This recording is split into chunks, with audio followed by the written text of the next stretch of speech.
So your college journey starts with the right courses.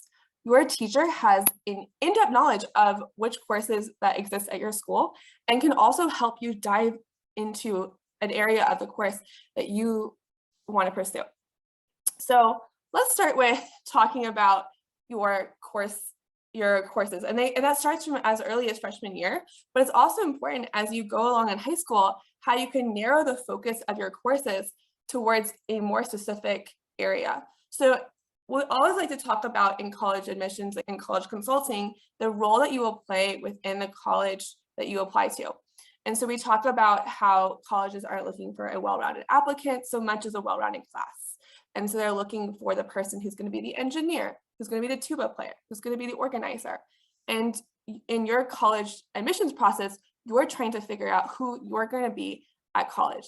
And so that can start with your teacher helping to guide you and figure out what your passions are. And so your teachers are able to help connect you with other people who can help develop your passions more. And that might be another teacher, that might be a friend of theirs that you have a conversation that they can connect you with.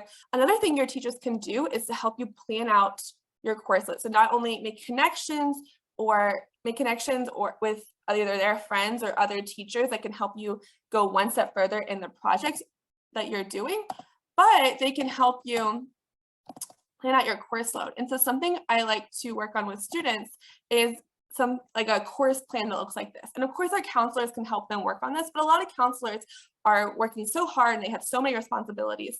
And so what I like to do with students is start with their freshman year, their sophomore year, and sometimes as they go into their junior and senior years, their courses start to get a little more specific to them. And so you can see the student is trying to focus more on science than they are in the liberal arts. They're looking at computer science, they're looking at chemistry, they're looking at physics and statistics and calculus BC. So students starting to focus more on the math and sciences. And so through making a course plan like this, again, your teacher can help you focus more on that role you're going to play in a college class. And so less about the well-rounded student as it is about the well-rounded class. So the student is more of a math and science student. Maybe the student is going into engineering, especially with the focus on math and science.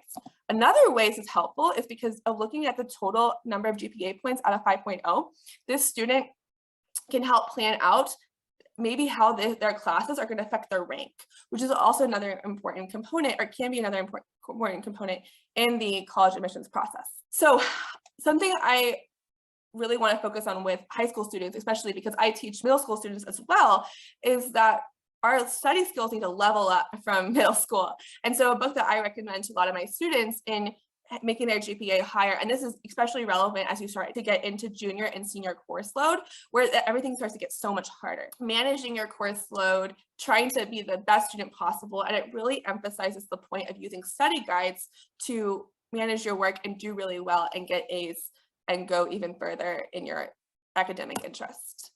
Your teacher can help you, and it's just say SAT/ACT, but your teacher can be really helpful in breaking down for you what the SAT and the ACT look like.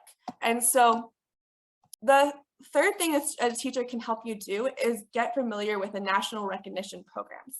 And so what that can look like is the National Merit Scholarship, which a lot of students know about, but also it can look like, so there's a National African American Recognition Program, the National Hispanic Recognition Program, National Indigenous Recognition Program, and National Rural and Small Town Recognition Programs. And so these are programs that a student can be eligible for based on one of their identities and their PSAT score, or even their AP exams. And so these can be programs that a teacher can help you apply for and be successful in.